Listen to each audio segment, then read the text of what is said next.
Good morning students. Today we will discuss the next chapter, friction. What is friction? Friction होती है जब दो bodies आपस में कांटेक्ट में होती हैं, when two bodies in contact.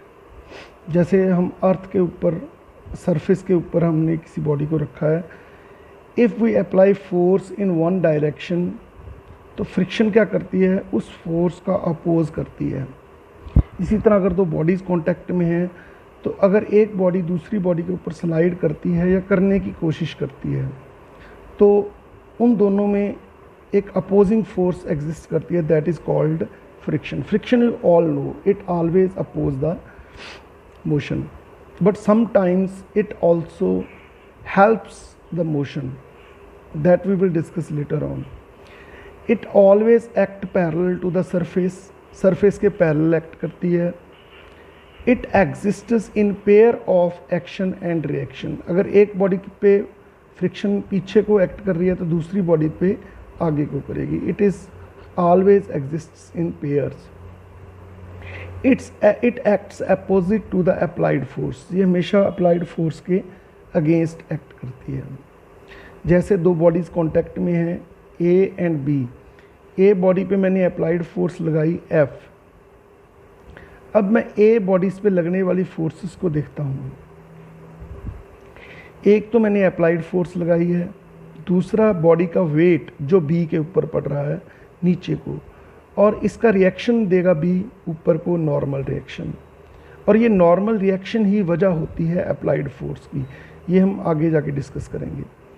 तो फ्रिक्शन एक्ट करेगी against the applied force along the parallel to the surfaces in contact.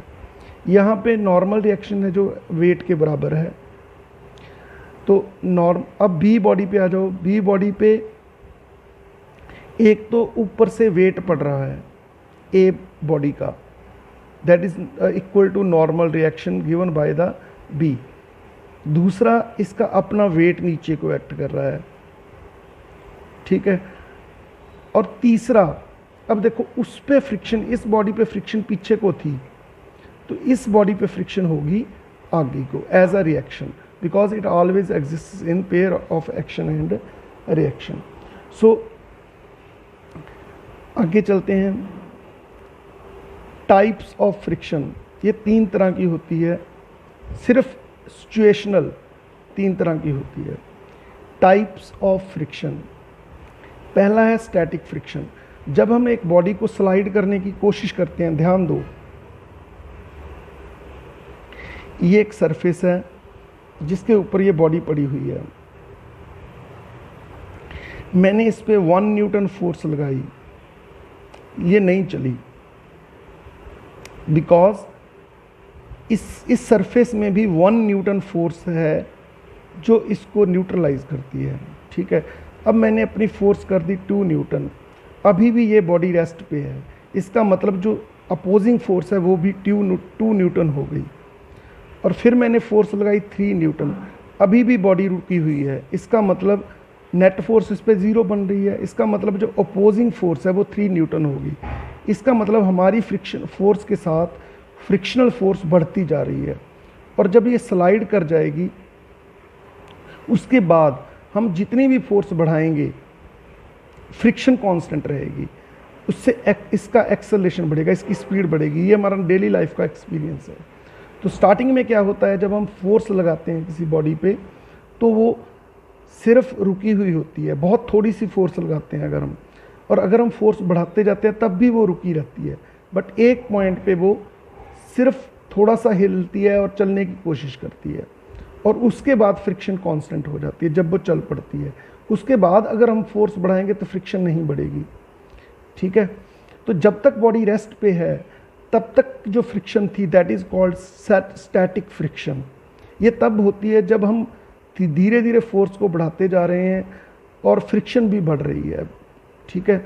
जैसे मैंने 3 न्यूटन फोर्स लगाई है और फिर मैंने 4 न्यूटन लगाई, दोनों केसों में बॉडी नहीं चली. इसका मतलब इस पे लगने वाली नेट फोर्स जो है वो 0 है. बट हमने तो 2 फोर्स लगाई, पहले 3 न्यूटन फिर 4 न्यूटन. इसका मतलब फ्रिक्शन हमारी फोर्स के साथ बढ़ रही थी. So that's why the static friction is also called self adjusting force.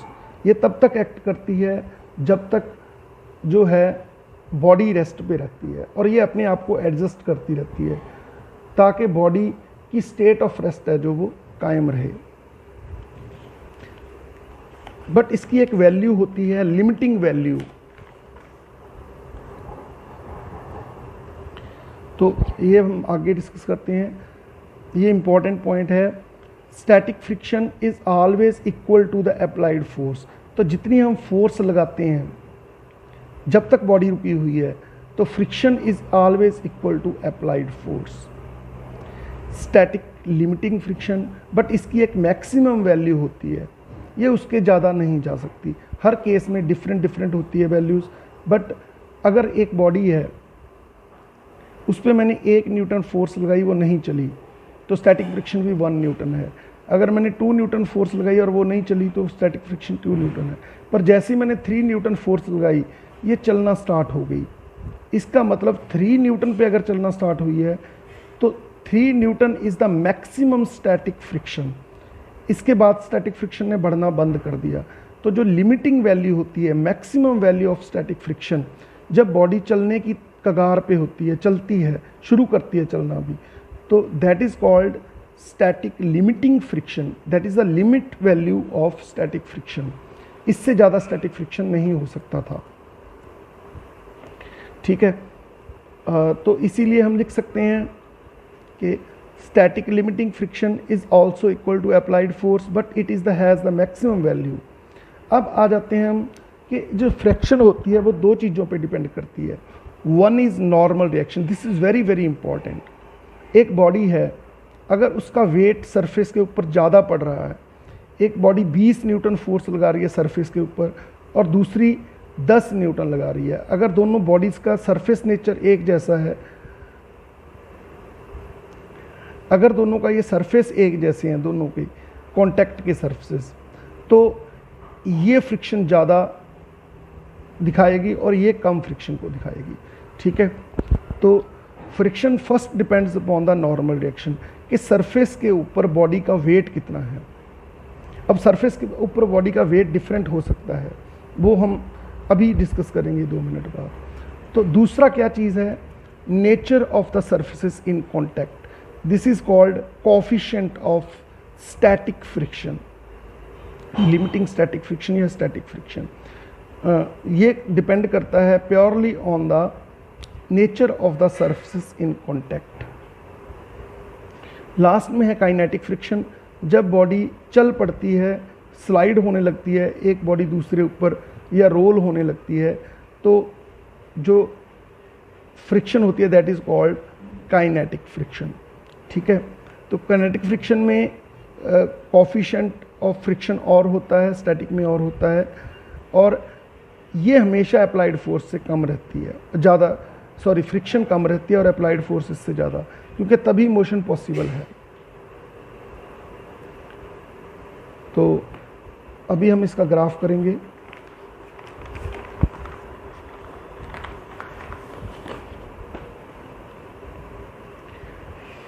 ये ग्राफ है अप्लाइड फोर्स और फ्रिक्शन के बीच में। स्टार्टिंग में क्या रहता है, जितनी अप्लाइड फोर्स होती है उतनी ही फ्रिक्शन होती है।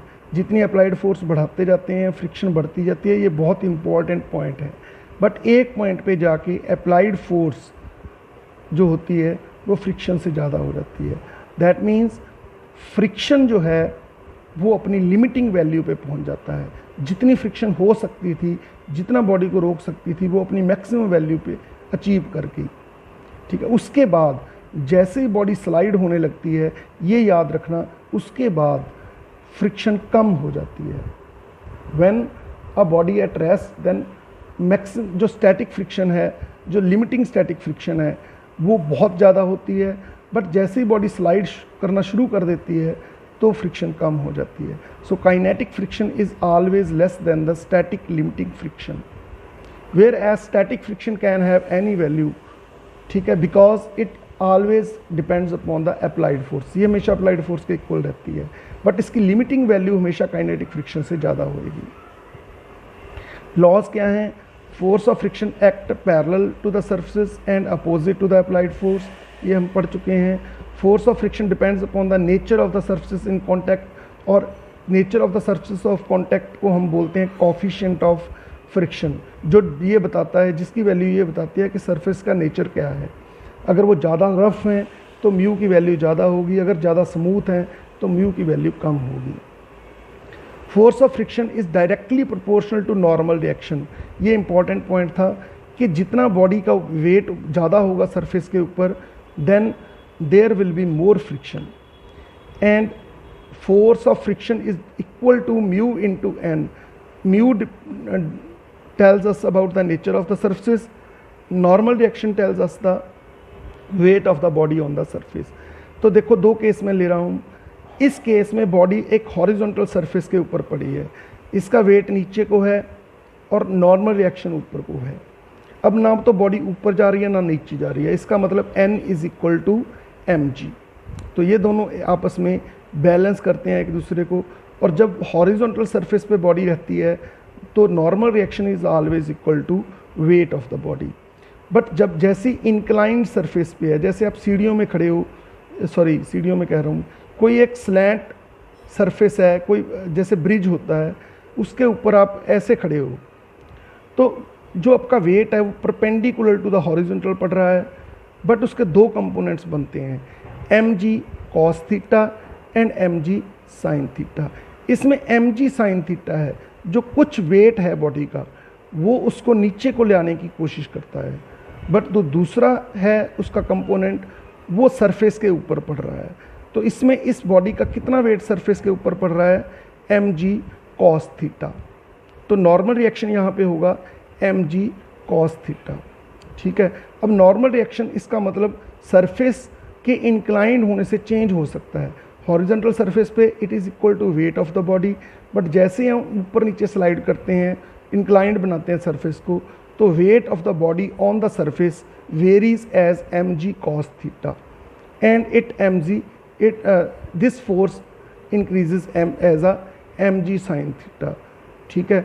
तो ये फोर्स बॉडी को नीचे लाने में हेल्प करती है और ये फ्रिक्शन का कारण बनती है, ठीक है। फ्रिक्शन का कारण एक ओल्ड रिव्यू के अकॉर्डिंगली हर एक सरफेस को अगर हम माइक्रोस्कोपिक लेवल पे देखें तो ऐसे होते हैं सरफेसेस, ये एक दूसरे में क्लिंग कर देते हैं, ये डिप्रेशन से एक दूसरे में फंस जाते हैं, इसका कारण है फ्रिक्शन। बट जो मॉडर्न व्यू है वो कहता है कि दो सरफेस जब कांटेक्ट में होते हैं, उनकी मॉलिक्यूलर इंटरमॉलिक्यूलर, इसके मॉलिक्यूल्स और इसके मॉलिक्यूल्स आपस में अट्रैक्ट करते हैं, that is the cause of the friction, ठीक है। तो ये था कैटेगरीज ऑफ फ्रिक्शन। इस वीडियो को अच्छे से देखना। Thank you very much.